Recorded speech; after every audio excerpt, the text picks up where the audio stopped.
ગાંધીનગર ખાતે વિધાનસભામાં વિપક્ષી નેતાઓ દ્વારા જબરજસ્ત હોબાળો મચાવવામાં આવ્યો છે અને તેને લઈને ભારતીય જનતા પાર્ટી દ્વારા આ વિપક્ષી નેતાઓને આજ માટે વિધાનસભા સત્રમાંથી સસ્પેન્ડ કરવામાં આવ્યા છે। તો પહેલા આપણે એ જાણી લઈએ કે વિધાનસભાના સત્રમાં વિપક્ષી નેતાઓ દ્વારા હોબાળો કેમ મચાવવામાં આવ્યો। નમસ્કાર, લાઈવ 24 ગુજરાતની સાથે હું છું મેક્ષુ ઠક્કર।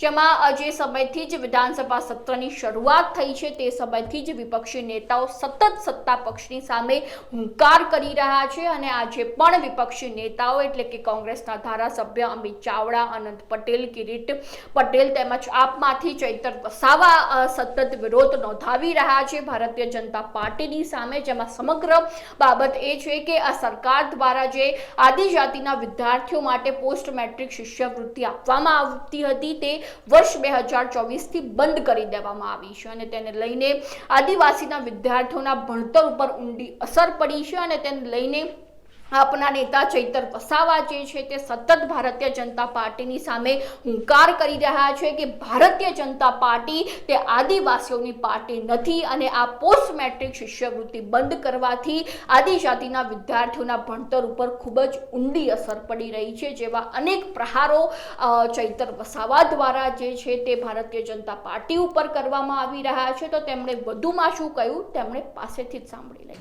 અનુસૂચિત જનજાતિના વિદ્યાર્થીઓના ઉચ્ચ અભ્યાસ માટે યુપીએની સરકારમાં 1/4/2010ના રોજ પોસ્ટ મેટ્રિક શિષ્યવૃત્તિની યોજના ચાલુ કરવામાં આવી હતી। એમાં કેન્દ્ર સરકાર 75% અને રાજ્ય સરકાર 25% સહાયના ભાગરૂપે આ યોજનામાં આદિજાતિના વિદ્યાર્થીઓ MBBS, BSc, MSc, diploma degree, nursing, pharmacy જેવા ઉચ્ચ અભ્યાસ કરતા હતા।